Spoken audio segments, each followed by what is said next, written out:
Good morning to all the participants across the India.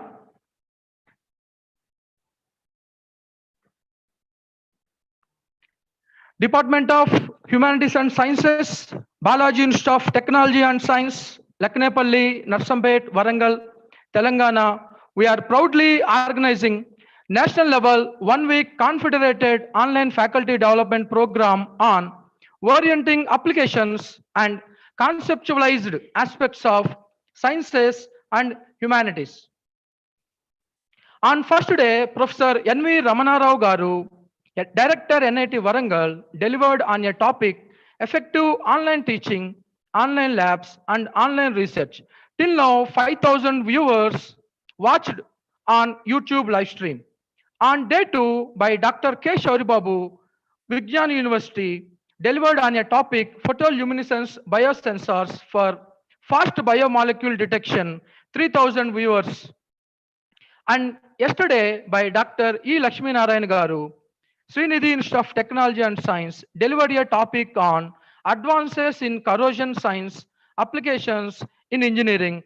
Till now, 3,200 viewers watched on YouTube. I'm very happy for all the participants, and I welcome all the participants across the India for day 4. Today is the day 4 for our FDP.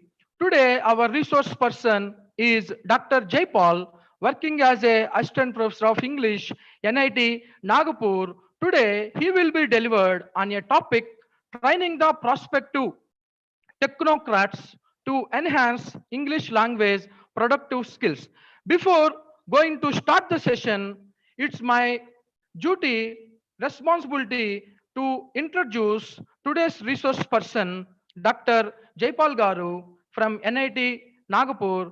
I request today's coordinator, Mr. D. Rayappa, to introduce today's resource person, Dr. Jaipal Garu.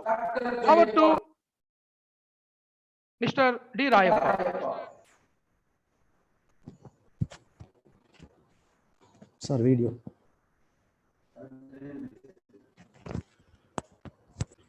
Video, sir, video.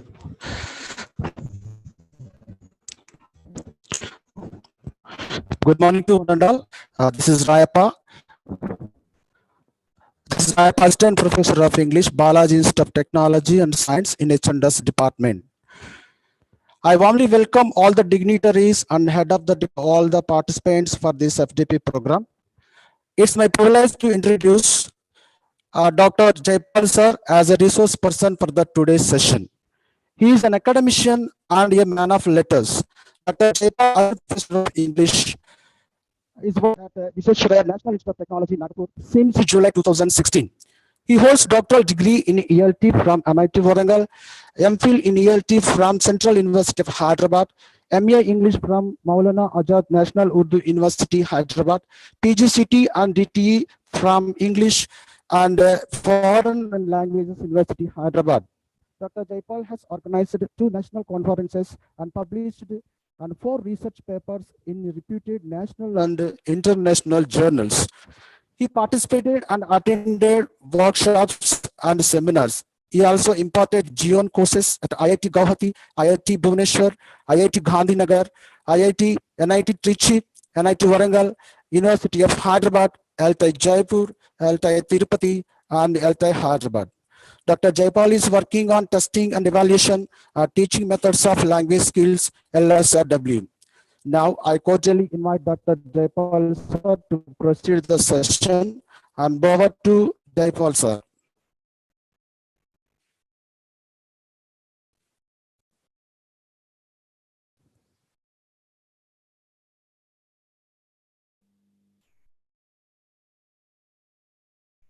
Good morning. Hello. It is audible, Jaipal. Please continue. Good morning.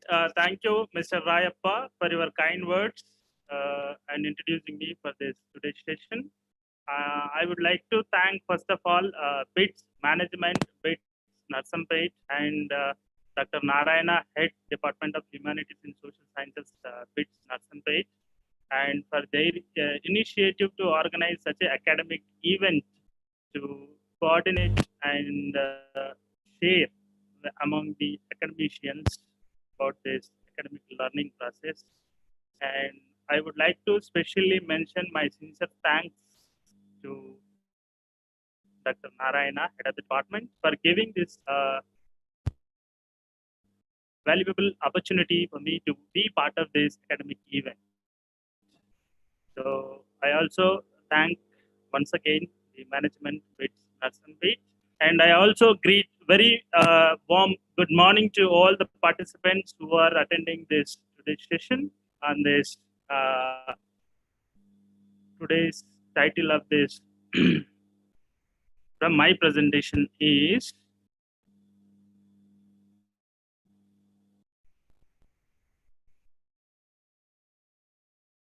training the prospective technocrats to enhance English language productive skills. Okay, yeah.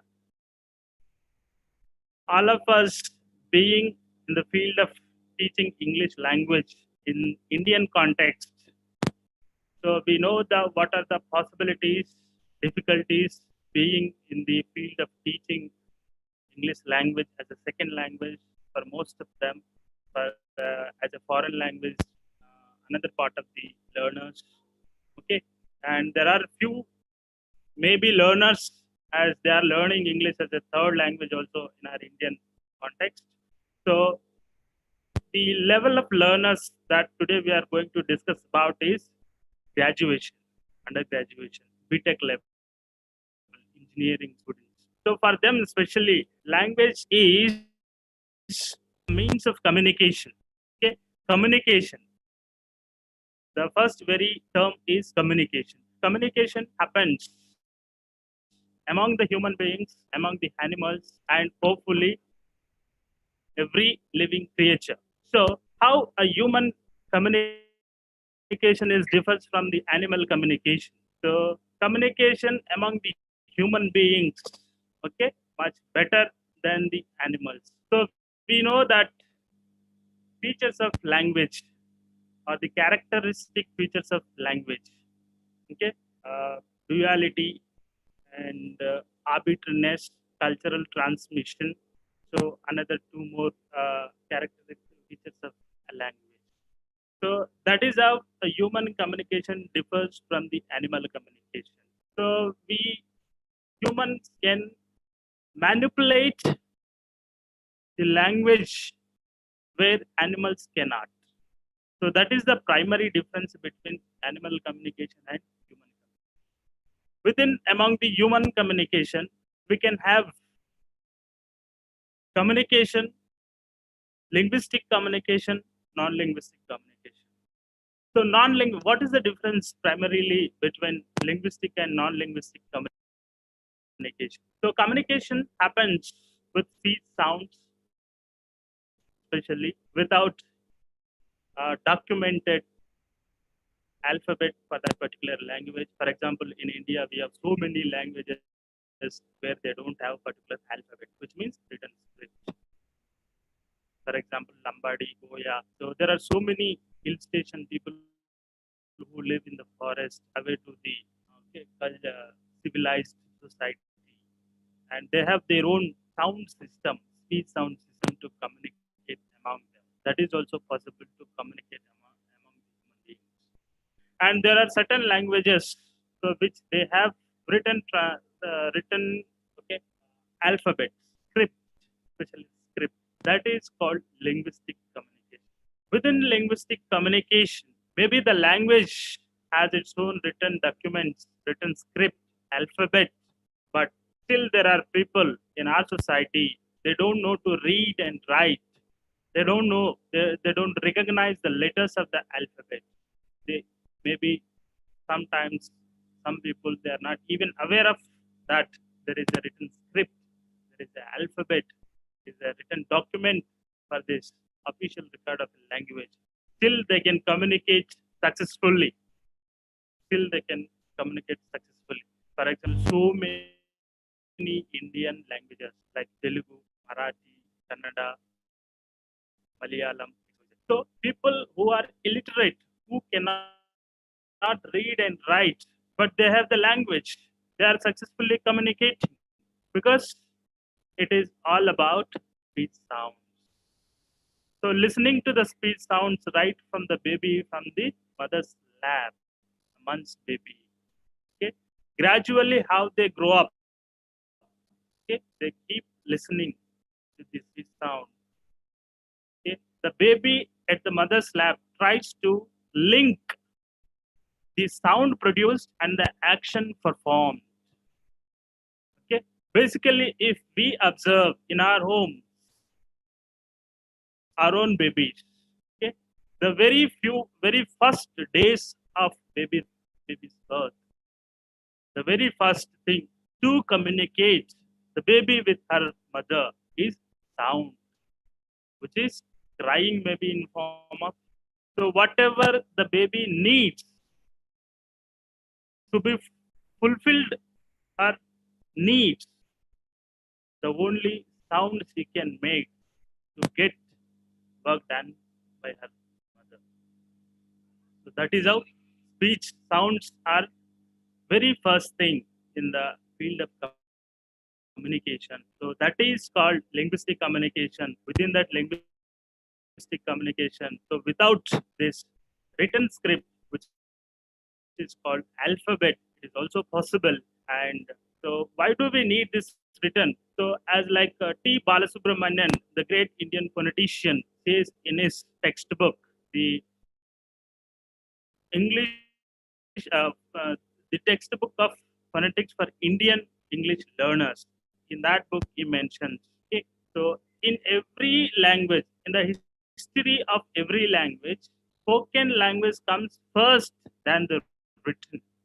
Okay, before a baby joins, registers officially for the learning in a school, maybe play school, maybe nursery, maybe LKG, UKG. Before that, a certain pattern of speech sounds already registered in our memory, which are acquired, not learned. I hope everyone is aware of the difference between acquiring and learning. Okay, the baby acquired certain amount of speech sounds before she registers for formal learning in a school, right? So that is what. So already that could be for most of them or everybody. It is their mother tongue. Okay, already a certain amount of speech sounds have been registered in our memory.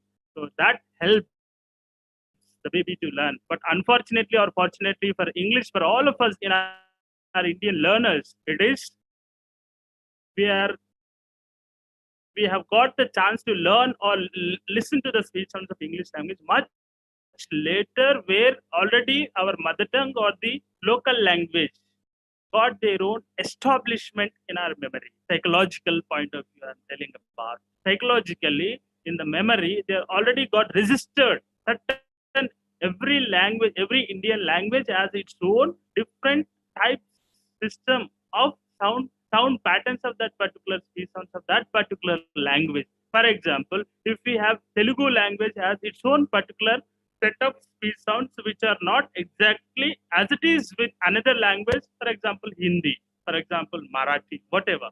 So maybe there may be some 30 to 40% similarity between the sounds, but the entire sound system is completely different.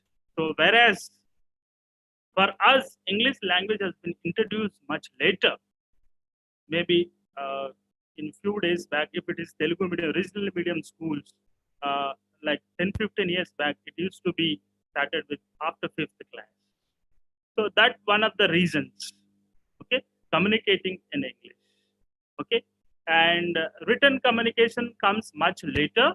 So why do we need the written communication? Why do we need the written communication? Written communication is important. So when we are an illiterate is able to communicate successfully, is offering his help, is offering his whatever the needy expecting from him through voice, through speech sounds, whatever they are communicating. Then what is the need of written communication to learn? Why do we need it? The reason for having the written documents, written communication skills is that, okay, the whatever the lifestyle whatever the lifestyle, whatever the living style of today's generation, we should record. We should record in a form of document, written document. For that reason, we need a written script. So that's what. So that is the reason. That is the way that written communication has come into the existence. So we record all the lifestyle. We record our taste. We record our lifestyle, we culture, beliefs, every aspect. All the aspects of human life has been recorded in a form of document to hand over the same thing to coming generations. Coming generations. Okay. So for that reason, we need written communication. So communication can happen in two different mediums. One is written medium. The first one is spoken medium. Communication can also happen without these two mediums with non-verbal language, which is postures and gestures has been used. Even human body movement, even facial expressions contributes something about, and it also conveys some kind of message to the listener or the opponent. Even if you are sad, verbally you did not express that, you did not tell that in a sentence using words, using sounds that I'm unhappy, but the facial expression conveys the meaning to the opponent that you are not happy. So that is also possible non-verbal communication with postures and gestures, facial expressions, moods. Maybe immediately in our day-to-day life, we observe that one friend comes to us, all of a sudden he says that, you are not in a mood to listen to me. I don't know. I did not tell anything to him. Just by looking at my face, the opponent could understand what is the mood I am in, and he has given the reply that you are not in a mood to listen to me, or you are not looking so happy today. What happened? Tell me. So that is what human communication is differs from the animal communication. It is so unique and it is so different. That is what. So communicating in English. Why do we need to learn the language of English? We are comfort with our mother tongue, maybe Telugu, Hindi, Marathi, whatever, or the local language, maybe Hindi. We are comfort, happy. We are able to survive. We are able to fulfill our needs. We are able to offer. We are able to receive everything, different aspects of the life, maybe business, commerce, education, employment. So we are serving, we are being served. Okay, everything is happy going on to. Why do we need to learn the English language today? We are living in a 21st century globalized world, in this computerized era. So world has become a small village. The best example, today we are sitting all of us in different miles, in different distance of miles, but we are able to connect to each other, and we are communicating, we are sharing, okay, we are exchanging, we are learning from each other. Okay, this is what the globalized world today. This is what the computer era that we are living in today. Internet, okay, advanced technology, science, okay, had helped us to live so simple, so without any effort. Okay, that is. So for this, being engineers, being technologists, future, they are going to serve the world. They are not limiting themselves to geographical boundaries within a state, within a country. No. Now, a skilled engineer, a skilled employee, a skilled technologist can serve the world any part of the world he can serve. For that reason, today, language of English is playing the role of, okay, platform to connect entire world. No matter which country you are from, no matter which mother tongue you are belong to, no matter which culture you are, no matter what are your beliefs, but only the thing, the thread, connecting thread today's world is English language. So it is essential, important to learn and master the skills of English language. Being engineering graduates at this level, we expect, we believe it is proved already that so they have enough command over English language. They have learned for some 8 to 10 years, maybe 10+ years. They have learned English language. Okay, and so especially where they face the problem is, so language skills. So very vast. Excuse me. Hello. Please make it slideshow, sir, for a better presentation. Yes. Yes. Okay. Yeah. So language skills. Language skills. So language is a skill. Very first thing I would like to give the clarity is language. Majority of them, if I'm not wrong, majority of them assume that English is also like any other subject, physics, mathematics, chemistry. No, it is a skill to be acquired. It is not at all a subject to be learned. Everyone, being we as a teachers of English, language teachers, okay, we should make the learners aware of this. Language is a skill to be acquired. Okay, it is not the subject to learn. What is the difference between acquiring and learning? Acquiring, which means which comes without any effort, just like natural. Okay, for example, we are walking on a road. Okay, we listen to some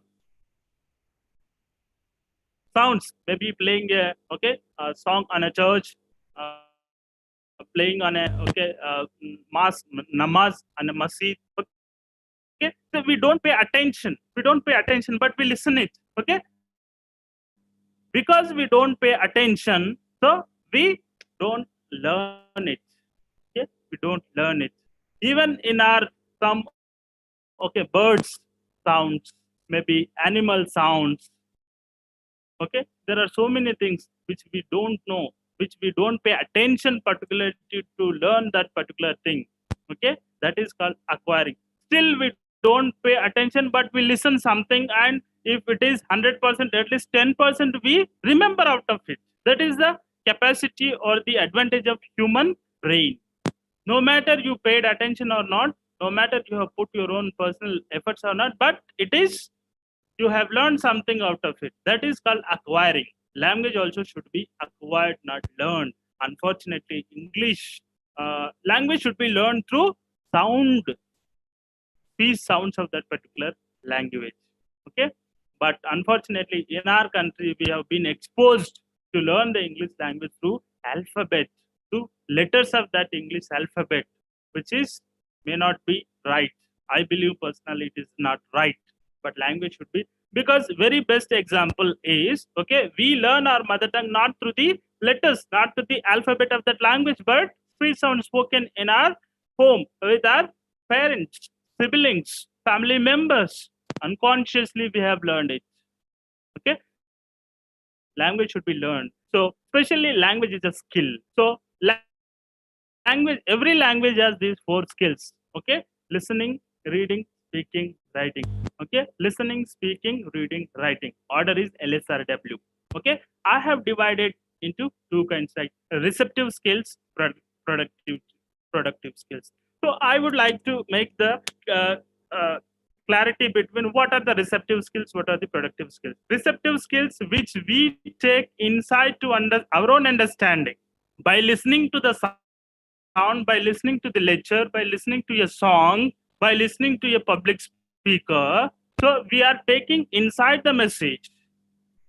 So receptive, we are receiving by reading a text, by reading a newspaper, by reading an article, by reading a novel. So we are taking what is being said, what is being written there, and what it is for, how it is relevant to me, how can I connect myself to that author, what he wants to convey. So we are also by reading taking information to ourselves. So therefore, listening and reading are receptive skills. Productive skills means speaking and writing. So how these are productive skills? Productive skills are, okay, by speaking you are expressing your ideas, your opinion, okay, your feelings, your likes, your dislikes. You are trying to convey something for others, not for yourself. By writing also, you are trying to communicate. You are trying to communicate. You are trying to send it to somebody else, to the reader. Therefore, speaking and writing are the productive skills. Okay, this is the primary difference between receptive skills and productive skills. Now, today, my focus in this lecture is only on productive skills. So receptive skills, why my focus is only on two skills like speaking and writing as a productive? Because they are already at graduation level, so they have got enough exposure and they are taught very well how to listen and how to read. So they have read so many textbooks, not only English language, they are reading so many other textbooks. Okay, they are reading newspapers, they are reading magazines, they are reading so many other journals, everything. So they know, they have acquired enough knowledge, how to gain the knowledge, from different sources. Maybe attending a lecture, attending a class, attending a seminar, attending a webinar, maybe reading a text, maybe reading a newspaper, Okay, they have learned how to acquire the knowledge from different sources. But the thing is that now when they are going out into the society with their degree, with their skilled certificate, as they are certified with the skilled engineers, they are going to serve the society. They are going to serve the society. Therefore, they need presentation skills. They need to their productive, whatever the gained knowledge through their degree, their academic, their textbooks, their subject, their labs, they need to present it effectively. They need to present it effectively to the group of people or individual, to the company, to the organization. Therefore, my focus, I stick today to only productive skills, speaking and writing. I don't say that they don't know about what is uh, how to speak, how to write. No, they know very well. But communication varies between speaking to a father at home is different from speaking to a professor at college. Though the candidate, the learner, the student knows how to speak, but it has its own significance and it has its own difference. How to speak with the father at home, how to speak with the professor at college, how to speak with the principal in the college. Okay, therefore, I think learning about how to teach, how can we help? In other words, how can we help our learners, our students to master these two speaking skills and writing skills gets its own significance in this today's lecture. So first I would like to mention about spoken medium of communication. Spoken medium of communication. So all the our BTech learners, engineering students, they speak very well English, they know. But what is the difference, formal and informal? Different language, that in the first introduction itself, I have mentioned that, we manipulate the language where animals cannot do. So we manipulate the language system, speech sounds according to the context, according to the person, according to the situation that we manipulate. Okay, so how do you manipulate to be? So everybody speaks English. One is recognized to be fluent, one is recognized to be well pronounced, another one is recognized to be like just like native speaker. So why this varies? So especially in spoken medium of communication, so our concentration should be on fluency, pronunciation, intonation. These are the three important elements in our spoken medium of communication. In that, so before we go into details about the pronunciation, fluency, intonation, so we need to learn about the basic thing is that how spoken communication is produced. So I have been mentioning for the last 15 minutes speech sound, speech sound. What do you mean by speech sound? An article, any object, any physical form it may create some kind of sound. Even if you drop your pen on the floor, it gives some kind of sound. By that sound, the other opponent will get attention. Okay, in the same way, whatever we are speaking, speech sounds, it has its own meaning, it has its own significance, it has its own attention. So like that, in English language, there are 44 speech sounds. I'm repeating once again, speech sounds are different from the letters of alphabet. A, B, C, D are the letters of English alphabet. Okay, there are in addition or other than this, there are 44 speech sounds. Okay, 24 consonants, 20 vowel sounds. The 20 vowel sounds are considered into two kinds, classified into two kinds as, okay, 12 monophthongs, 8 diphthongs. So why this classification? How? Hope everyone knows. This is the primary thing, I think. Okay, based on the manner of articulation, okay, place of articulation, we decide whether they are vowels and consonants, whether they are vowels and diphthongs. If a learner or students who are trying to improve their spoken English, when they are trying to enhance their skill, when they are trying to master the spoken medium of communication, they should get awareness about why, how a pa sound should be produced, how a sha sound should be produced, how a va sound should be produced. If they have that kind of awareness, okay, so certainly they pay attention while they are producing. For example, so how many of us, before we become language teachers in our school days, in our college days, we know the difference between how to pronounce a letter W, a letter V. Yeah. So the letter W should be pronounced, okay, which is with our lip movement should be round. When we produce letter V, for example, there are so many words we can produce with the letter V. Van, for example, okay, with what, why, where, why, whom, whose, well, okay. If we don't know the difference between, we try to produce same both of them together, which means there is a need to learn about it. So if the learner who is enthusiastic to master the spoken English, okay, spoken medium of communication in terms of pronunciation, in terms of fluency, in terms of rhythm, in terms of intonation, they should be given this kind of knowledge. Okay, so there are speech organs. Go to the next slide. Speech production, pronunciation, fluency, intonation. So these are the, in general, we have nasal cavity, so we have oral cavity, so we have lips, we have teeth, we have tongue, okay, different parts of the tongue, okay, uvulum, oral cavity, palatal. So all these have, biologically, they have their own function. For example, nose is for smelling, tongue is for tasting, teeth is for chewing. Biological, they have their own function. In addition to that, they also participate in language production. So the main important source for the speech sounds is airstream mechanism. The air which comes from the lungs to outer atmosphere through your mouth, okay, is the source for the speech sounds production.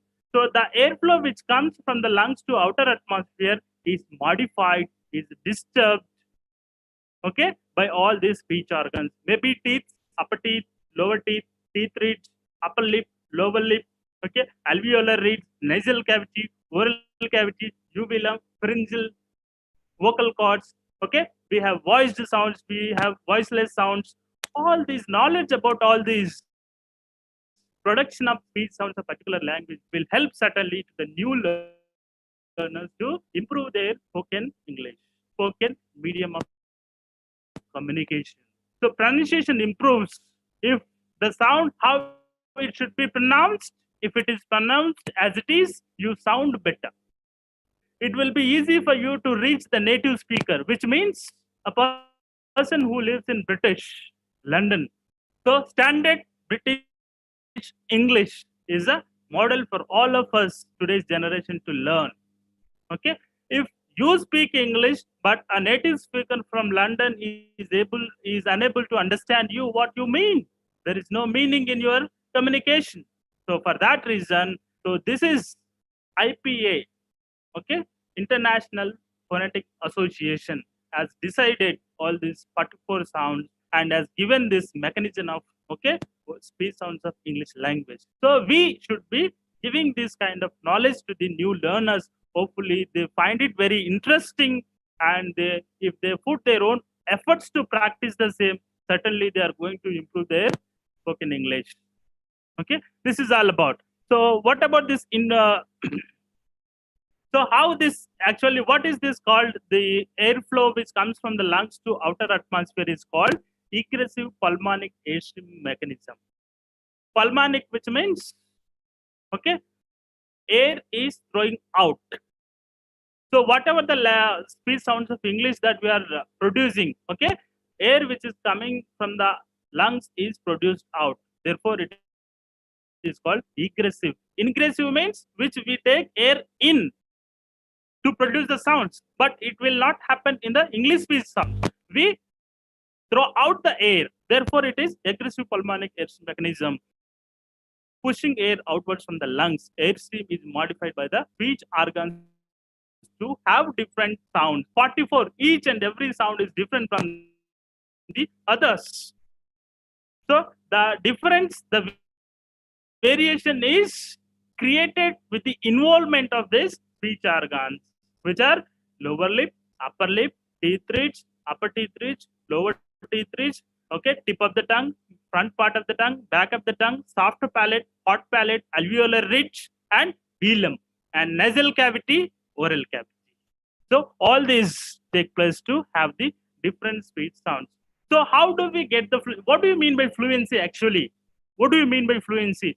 So all of us, everybody have seen so many after getting their complete education done, and when they are serving in the society, still they face this problem. Okay, so I am not fluent enough. What do you mean by fluent enough? Fluent means when you are aware of, hopefully when we are asked, what is your name? Even we don't take even a single second to reply. Why? What happened? So when you are asked your forefather, 4 generations past, his father's name, you struggle, you may take half an hour. So what is the difference then? Because you are regularly, okay, aware, you are regularly in contact with the information. You know what is your name, which is being used every day for some reason by somebody within a home, out of home, in your school, in your college, in your workplace. So the regular contact, okay, makes you to be aware of it when it is. So before this, also I would like to share the permanent memory and short-term memory. So whatever we have learned through textbooks, through lectures, through different forms in the nature, observing, walking, listening, talking, reading different texts, different forms, whatever we have learned, it should be registered in a permanent memory to be fluent. There is a link, there is a connection between your fluency and your long-term memory. Unless something, whatever you have learned, registered in your long-term memory, you cannot be fluent. Whatever registered in your short-term memory may not be stored for longer time. So it is forgotten within a short period. That is the main reason not to be fluent. Not to be fluent. If you want to be fluent in reading, keep reading loudly. Keep reading loudly.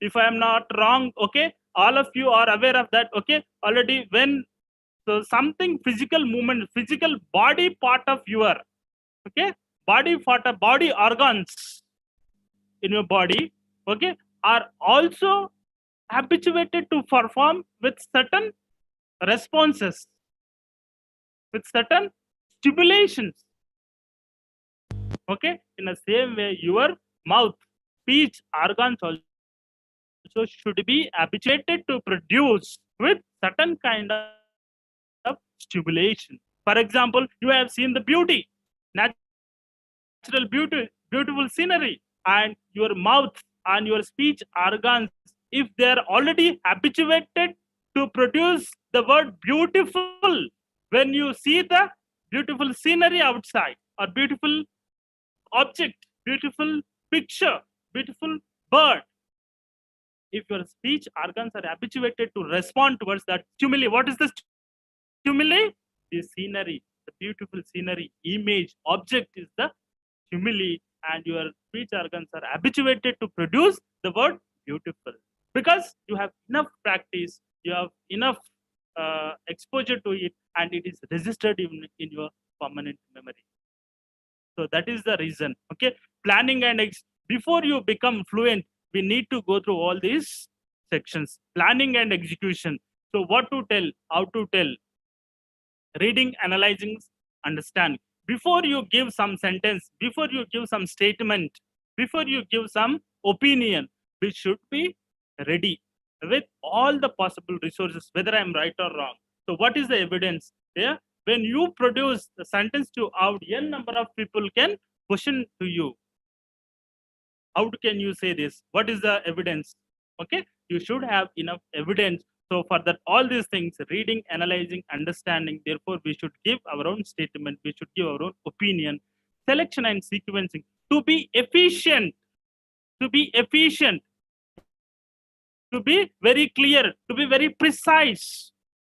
Okay, we should be selecting which word should I select, which word should select to communicate my intended meaning, what exactly I want to communicate with, and which is the right word to use. There are in English language and hopefully in every other language, we have so many synonyms.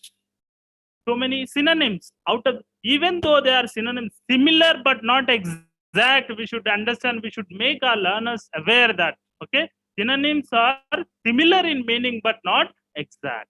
Okay, 10 to 5 to 10% in maybe in the quality, maybe some aspect they are different, they are individual, they are unique. They're unique. So we should be aware. We should know which exact word I should use to communicate this my intended meaning. Okay, that comes under selection and sequencing. Sentence building speed. So if you are aware with, okay, normal sentence structure, subject, verb, object in English. Okay, what you want to communicate, whom you want to communicate, who is communicating.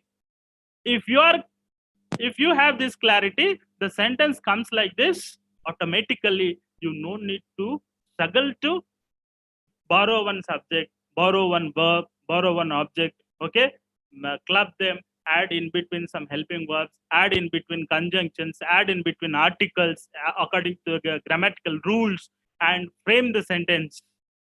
Okay, if you are regular habituated, okay, it comes with a span of seconds. Okay, loud reading is always going to be helpful. So we should guide our young learners, our students, to keep at least 10 to 15 minutes every day in out of 24 hours, out of their busy schedule, whatever the busy they are, whatever the important work they have, they should spare at least minimum 15 minutes time a day to read some kind of text on their own interest, to read it loudly.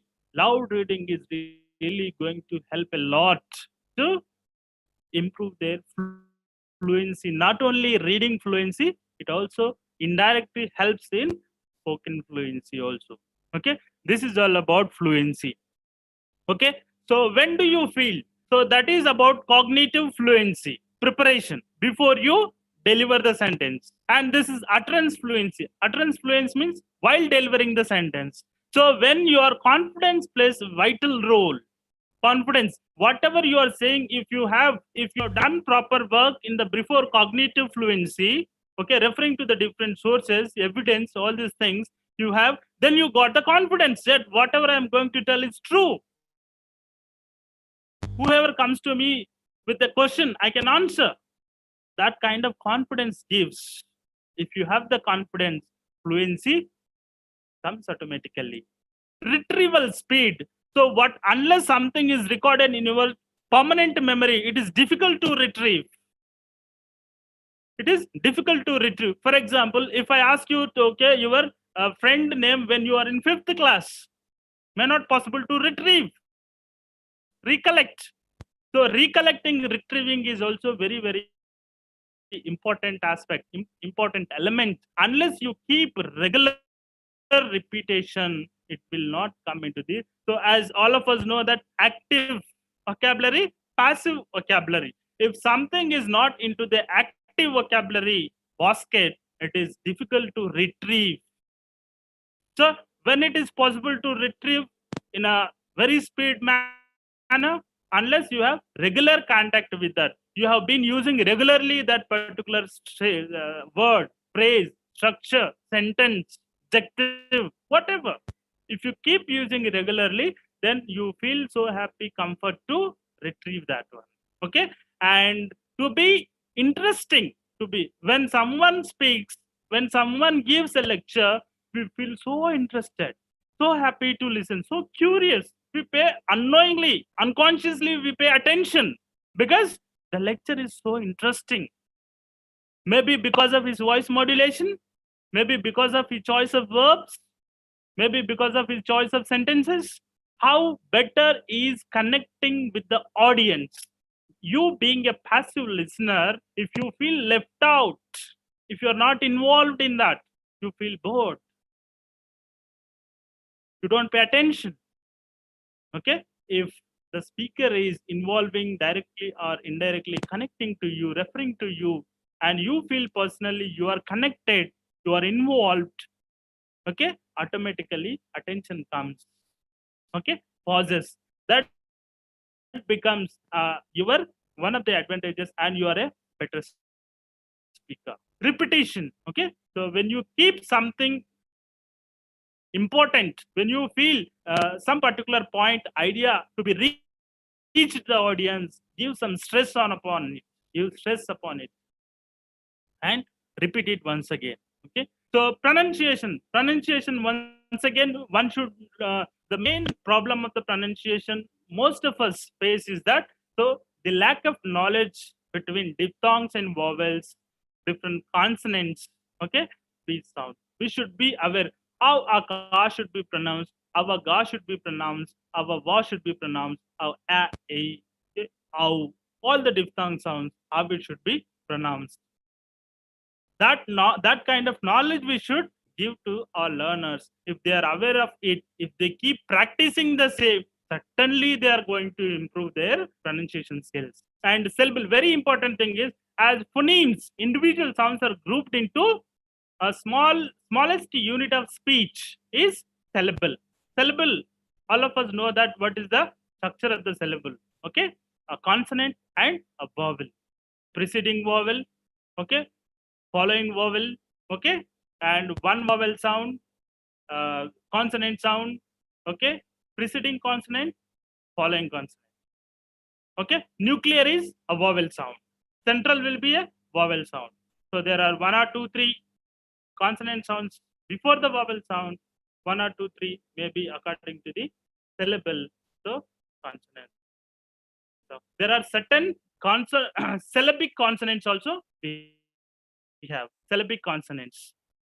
So where there is no syllable, okay, but the consonant, particular consonant m, n are the best examples of the syllabic consonants.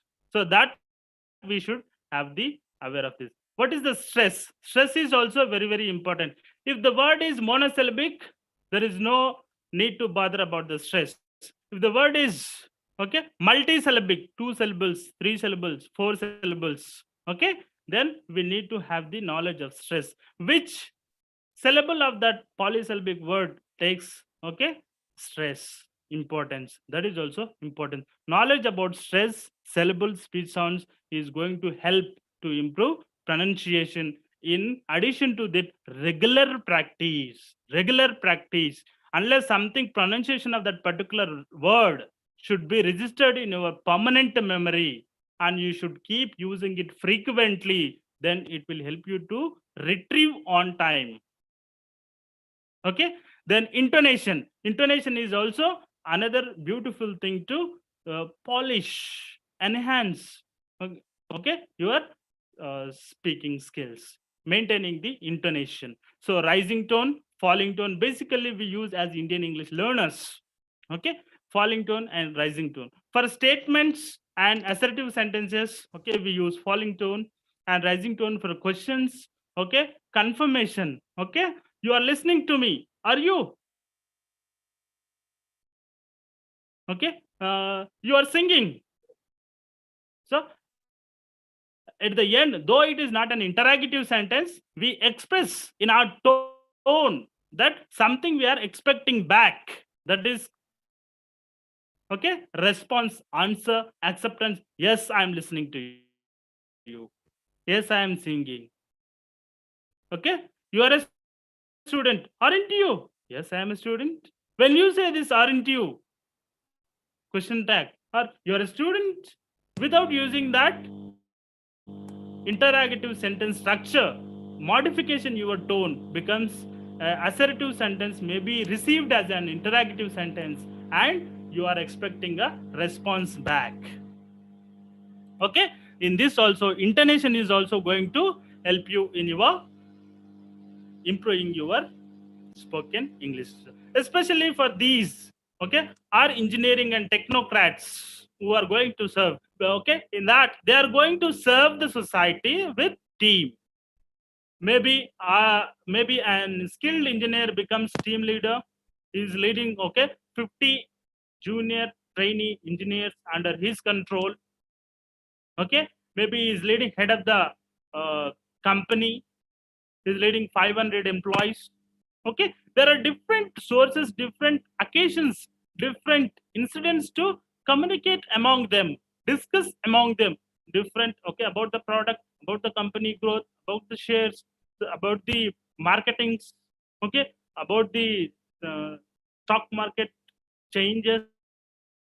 There are different issues, maybe different connection with the different departments, okay, other like pollution and like environment department, tax, income tax department. There are so many things with the government to communicate, to send files, to receive letters, to send letters. So in that process, they need, okay, good and effective communication skills. Maybe sometimes written, sometimes oral. So group discussion is very, very important activity for being these technocrats. Okay, group discussion. So what do we mean by why do we need this group discussion? So already you have done 4 years course or 5 years, 6 years course. You have got your, okay, excellent grade, degree, certificate, and you have proven you are skilled engineer. You are good in that field. But why the employer who is going to give you employment is expecting you to be part of this group discussion as a selection activity? Because not only the knowledge, always human beings with these humanities, we should realize, we should understand that gaining subject knowledge, being expert in the subject is only the 50% success. Unless you are communicating effectively to the group, effectively to the society, you are not 100% successful, skilled engineer or technology, whoever it is. So for that reason, it's okay. Human beings are dependent. Always we are in phase, always we are in group, not individual, never. Okay. So we need to work with the teams. We need to be obedient to our officials. We need to be polite, lovely to our juniors, and be friendly with your colleagues, team. For that reason, how you behave with, how you mingle with, how you coordinate, how you take work from others. For that reason, these are the skills that one should be learned. So appearance, positive outlook, body language, grooming, dressing, okay, active participation, subject knowledge is in this activity of group discussion. 90% weightage is given appearance, positive outlook, body language, grooming, dressing, active participation, or only 10 to 15% weightage is given in the process of selection. In that process, group discussion as an activity, subject knowledge is given only 10 to 15% weightage. So that is the main purpose, intention of expecting a prospective employee to participate in this group discussion. Okay, how polite you are, how polite you are communicating your ideas, how patient you are listening to others, how humbly you are receiving the good idea from the others. So how efficiently you are making others understand, making others being convinced, either be convinced or make others convinced. You convince others or be convinced yourself. That is the skill. Okay, that is the importance of the group discussion. Okay, presentation. So sometimes we are expected to give presentation to a small group of 10 people as a team within you to see the work progress of 1 week, maybe 50 or 5 500 employees on the occasion. So one is expected to give the presentation. Or when you being an executive representative of your organization, company, your government office, maybe income tax department, maybe some other environment department. So you are representing your company, your organization, your industry, then you are expected to give the oral presentation. So in that also, all these grooming and dressing, okay, body movement, physical movements, okay, how you are audible. So your voice should be very clear. Whatever your intention, whatever you are, okay, delivering the sentence should reach the needy or should reach the listener. Unless there is no, if it is not reached, if his voice is not clear, if his voice is not audible, it is meaningless. The listener feels, okay, impatient, hesitated, okay, left over. It gives a kind of negative impression. Okay, when you are ready to give the presentation on the stage with the podium, be confident, be bold, be happy, believe that whatever you are going to present, whatever you are going to tell is true. That will help you to enhance your confidence level. When you are confident enough, okay, you stop, automatically stops. Your mouth goes dry when you don't have confidence. You start shivering when you don't have confidence. You start sweating because you have fear. Believe that all the audience who are the listening to your lecture are there to learn something from you. They're not there to humiliate you. Their job is not to insult you. They're expecting to learn something new from you. So give them. Don't get fear of the audience. So since we are human being, it is possible, it is expected we commit some errors. They are also human beings. They are a kind heart to forgive your here and there a small mistakes. They're kind enough to forgive your mistakes. Think about that. Be happy. Think all the audience are your friends. Be open. Share. So that will enhance your presentation skills. That brings a glory, beauty, interest to your presentation. And keep adding them, keep involving them, asking them questions, asking for their approval, expecting their own real life experiences. If something is to be added, receive from them. Be open to learn. So these are the things that we need to teach our technocrats to be a better presenter. Okay. So eye contact, involving, confidence, acceptance, acknowledgement. Before you conclude your lecture, before you conclude your presentation, it is must. Never you should forget that thanking the audience. Before you start your presentation, don't forget, never forget to greet the audience. Welcome them, connect them to your subject, involve them slowly, attract their attention to your presentation. Go on to deliver all your whatever you need to present. And before you conclude your presentation, never forget to thank. Acknowledgement has its own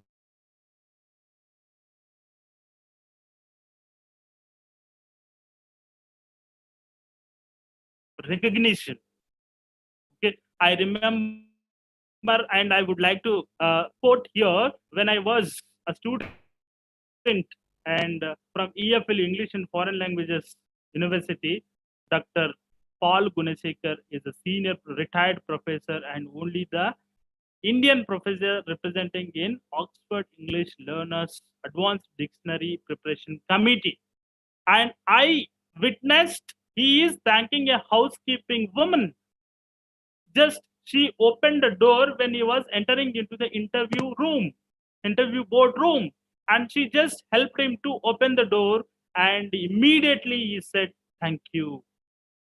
Acknowledgement is very, very important. That's how we should learn about it. Okay, this is all about presentation. Okay, debates. So we also are expected to participate in debates. So debates are so one issue or one idea can be looked at in different perspectives with different references.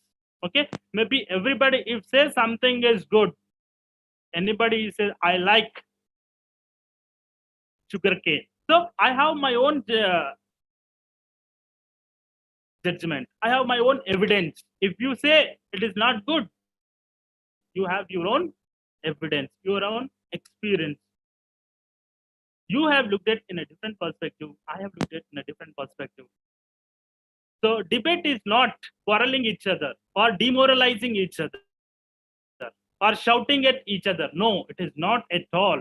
Looking at a single idea, looking at some incident, okay, in a different perspective and receiving, okay, others' point of view. If you have better evidence, better information, explain it properly, clearly, make others be convinced.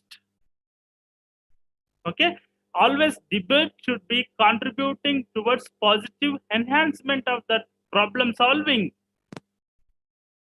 Okay, that is the importance of debate. Okay, the ability to think in all the possible aspects an issue or resolution enhances critical thinking, thinking towards a particular topic, particular idea, particular statement, particular problem in a different aspect. That is the main aim objective of the debate. Okay, debate always should be win-win situation. In their point of view, in their experience, in their aspect, they are right. In your experience, in your point of view, with your evidence, you are right. But try to convince each other with proper evidence. So that should be the objective of the debate. Argument with evidence. Okay, presentation, eye contact, voice modulation, involvement, involve others. If you like some point from the jury member of the jury, okay, you appreciate that, you quote that, like X said this, I agree with you. That tells about your politeness. That tells about your good personality. That is a good skill of communication. Okay, so that is all about debate. So this is all about spoken medium. Now written writing. So in this writing skills we use comparatively less with the spoken medium of communication of every language. So in this written communication, so we use letters of alphabet, ABCD, words, phrases, sentences. Okay. So linguistic communications happens in spoken and written medium. Written medium of communication comes much later than the spoken, as T. Balasubramanian said, the great Indian phonetician. Physical symbol of these sounds, alphabet of the, again, these are letters called. So letters are called physical representation of a speech sound. Okay? All of us, we teachers know that we should make our learners realize that. So it is going to help their skills to be improved, written or spoken. Okay, yeah. So in this basic writing skills that we need to start with is writing a paragraph. So most of us know that what is paragraph, but we should make our learners, our students learn how to compose a paragraph. Paragraph should be, okay, discussed only one single idea at a time. Most probably or most of the time, first sentence of the paragraph consists of the topic sentence, and it is always whether in that topic sentence, whether you state your opinion, whether you state your argument, whether you state your, okay, judgment, that should be supported with evidence. So okay, that evidence sentences become supporting sentences, and then whatever therefore you give, like I like eating apple is a sentence, topic sentence, because XYZ reasons. You tell therefore, once again, I like apple. Okay, restating the topic sentence is called concluding sentences. Most of the time, if not all the time. Okay, restating the topic sentence becomes concluding sentence. So this is the basic structure of the paragraph. One single idea, topic sentence, supporting sentences, concluding sentence. Then what are the elements of a paragraph? What are the elements? This is internal structure. That is, okay, outer that physically we can see that. So these are the elements of paragraph. Okay, internal structure, in other words, unity, coherence, completeness. So whatever the topic sentence you stated, maybe it is your opinion, your judgment, your statement, okay, whatever your argument, that should be well connected with the evidence supporting sentences. Okay, there should be connectivity. Okay, there should be continuousness, continuous process. The idea is to be continued in topic sentence, supporting sentences till concluding. That is called unity. Maybe unity within the sentences, unity within the idea that you are discussing, unity within the events happened, that should be maintained unity, and coherence. Okay, coherence. The link between sentence 1, sentence 2, maybe the all these connectivities, and therefore, moreover, however, as mentioned above, all this will help you to maintain this coherence. Maintain this coherence and completeness. When you read complete paragraph, okay, you should get the clear picture what the paragraph is all about. What is the single idea discussed here? And that idea is completed. Okay, that is the basic elements of a paragraph. This is how we should make our learners to realize, and we should encourage them to start writing. If they have, okay, they have like some beautiful nature, start write one paragraph. Okay, if they have good best friend, write one paragraph. So we can give one task to our learners that, okay, why XYZ person is your best friend? Write in a form of paragraph. Why do you like some kind of fruit? Write a paragraph. Why did you select this branch? Maybe civil engineering, mechanical engineering. Write one paragraph. Okay, this is how we should encourage them to keep practicing writing. Okay, writing skills. Types of text. Okay, so we have descriptive text, we have argumentative text, we have narrative, we have explanatory. Okay, so we should make them to read different kind of text, and although everything is written in English, everything is used with alphabet of English, but how different exists in terms of sentence structure. Which kind of structure is used to write descriptive text? Which kind of sentence structure is used to write argumentative, narratives? So we should give exposure to different kinds of text, and we should make sure that they have realized the difference and what kind of text they want to write up, and how the structure should be used in their own writing. Okay, so that we should and paraphrasing and summarizing, especially in part of writing skills, paraphrasing and summarizing. So paraphrasing, which means the central idea, intended meaning of the author should not be disturbed, it should be retained as it is, but same thing is repeated in different sentence structure with a different vocabulary. That is the meaning of paraphrasing. Not copying the text, not copying the vocabulary, not copying the sentence structure. Okay, so retaining the author's intended meaning, the original idea, original message is not disturbed, but restated, retold the same with different sentence structure, maybe different vocabulary. As we have mentioned before, that we have so many synonyms. Okay, which is opt, you can select. So words are not repeated. So different sentence structure. You might have used present tense, you can use some other tense. You might have used active voice, you can choose passive voice. Okay, you might have used assertive, you can select interrogative. Okay, different sentence structure you can use, but make sure that your skill, your ability, okay, reveals if you don't disturb the centralized message, intended meaning of the author. That is called paraphrasing. So we should give a kind of activity assignment exercises to our learners to practice this kind of paraphrasing skills. Okay, summarizing. What is the difference? In general, they may look similar, synonyms, but qualitatively there is a difference. Qualitatively, there is a difference between paraphrasing and summarizing. Summarizing is, okay, minimizing the length of the message, maybe length of the text, conveying same message but in a shorter form. That is called summarizing. So this is the qualitative difference between paraphrasing and summarizing.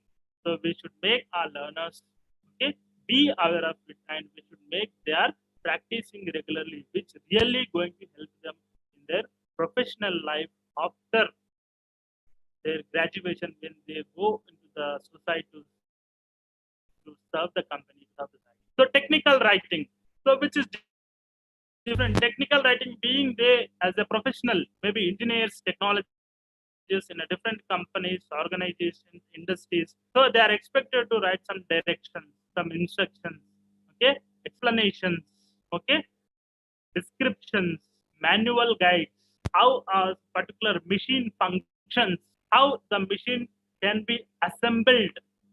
So when you have sold particular machine to a customer, okay, and he has to take in a form of different parts of that machine and how that should be assembled. Maybe your junior, maybe your junior employee is going to, a mechanic is going to assemble.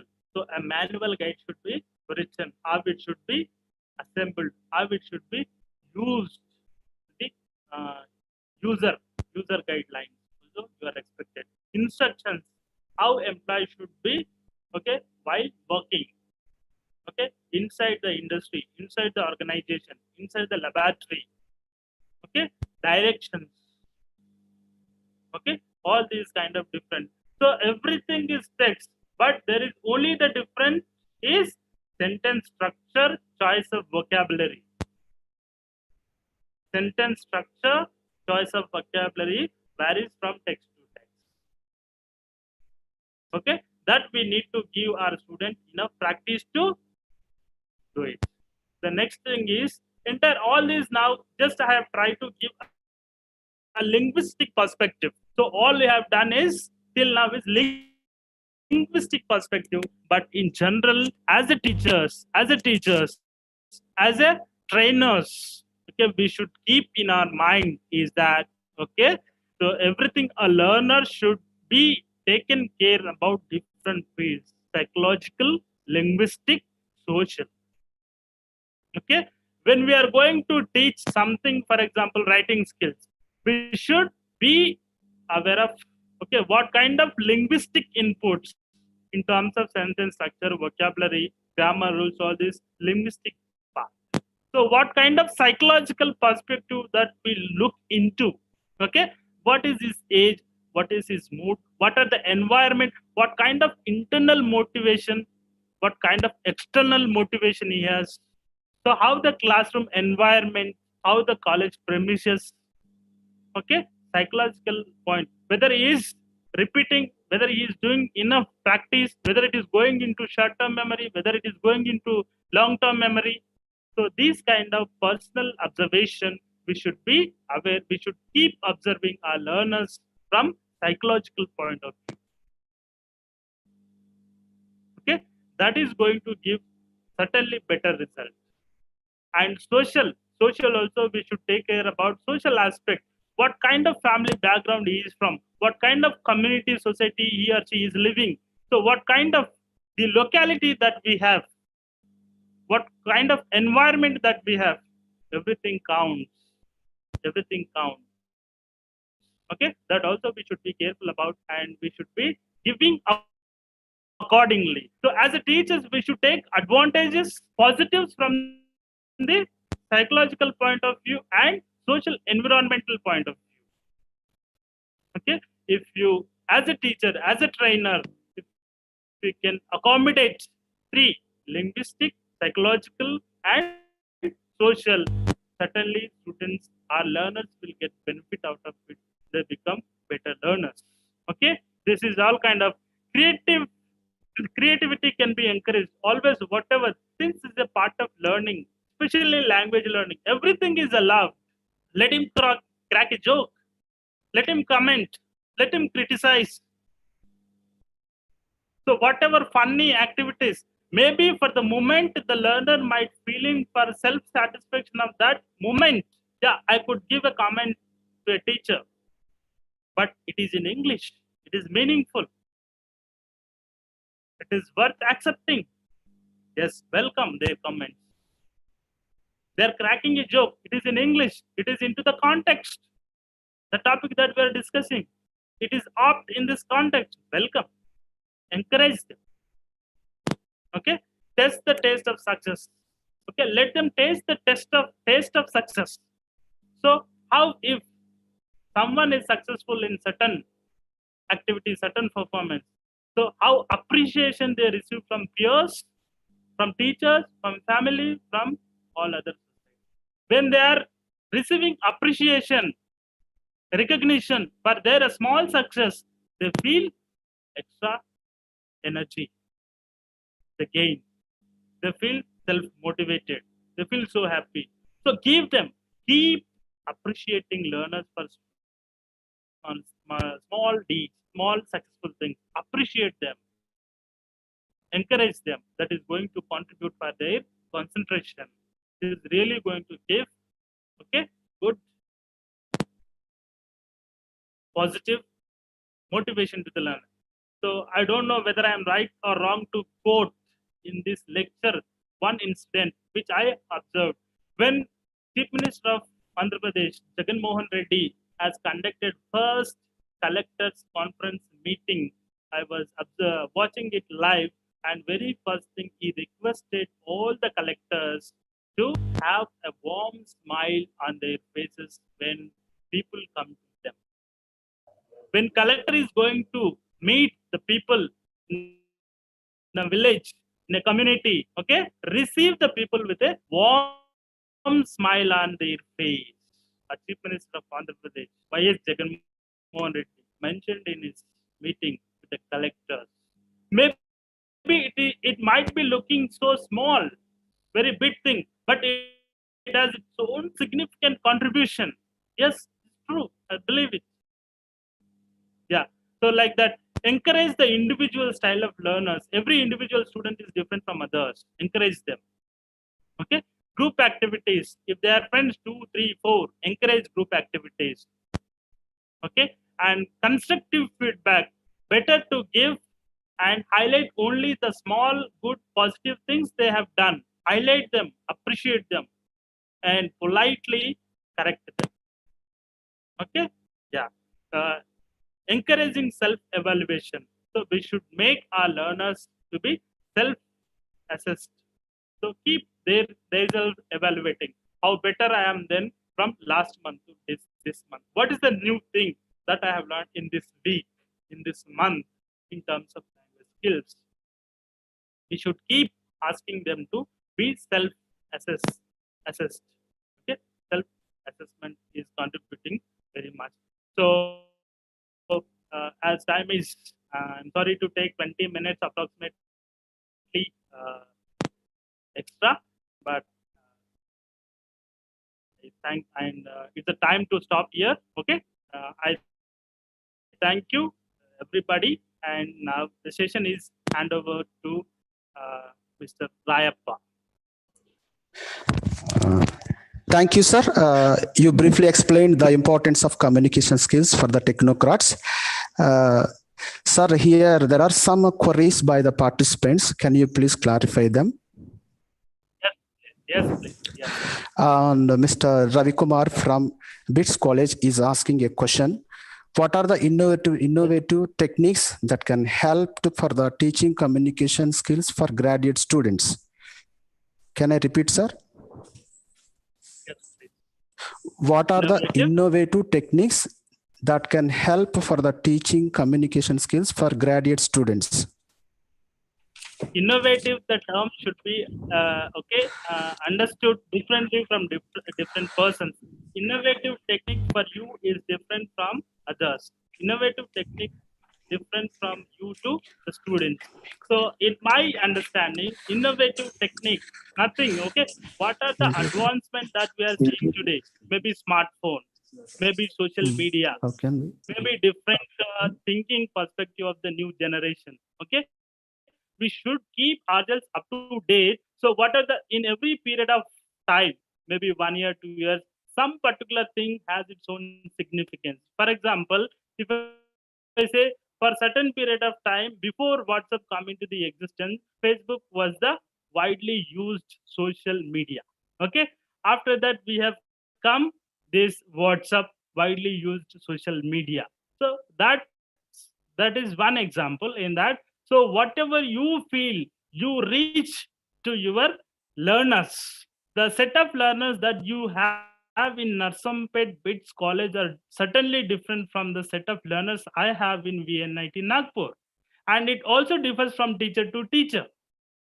And you as a teacher, as a being associated with that particular set of new learners, okay, what is their interest, what they are connecting easily, where they are finding their interest, okay, that there we come into the creative technique.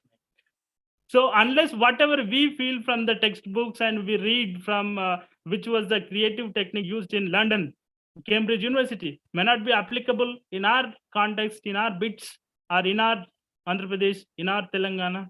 Certainly the learners are different. So as my opinion, something is we cannot say a teacher should be creative from class to class. Okay, what is today worked out may not be worked out tomorrow. Same set of learners. Okay, like that we should be keep observing, active with the learners for which they are connecting, where they are finding their interest. That can be bring into the classroom discussion. They feel happy to participate. They feel happy to learn. I hope I have answered.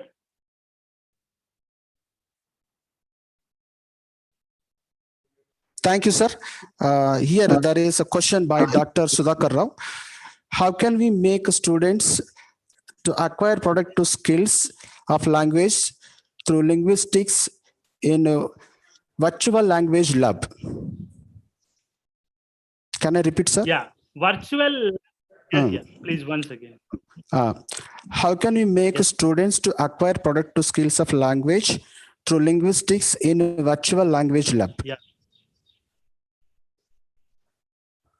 So no matter it is a physical or virtual, okay, the task is task.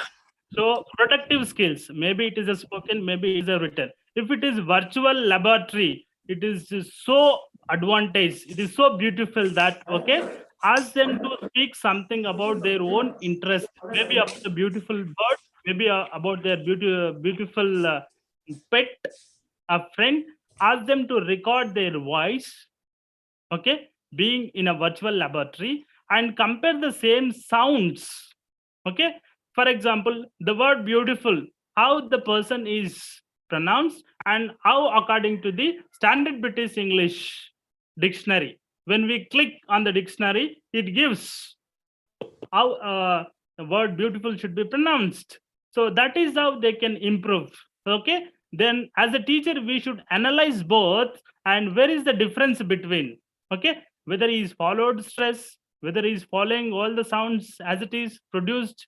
Instead of wa, he might have produced wa.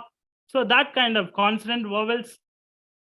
So that will help us to analyze, and therefore we can give the feedback to the learners. This is about spoken English. Pronunciation, okay, especially pronunciation and fluency.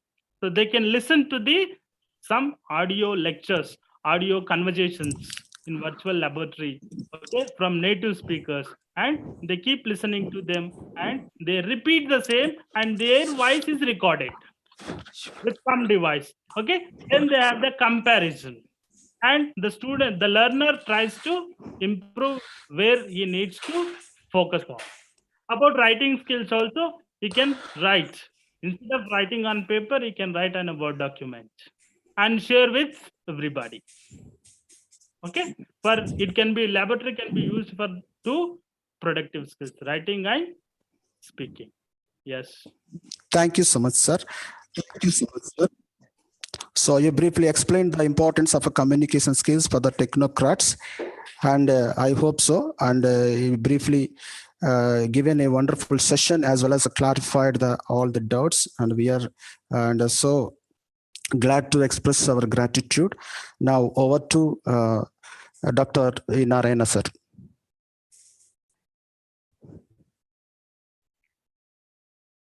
Thank you very much, Jaipal sir, for your nice talk on your title is interesting actually.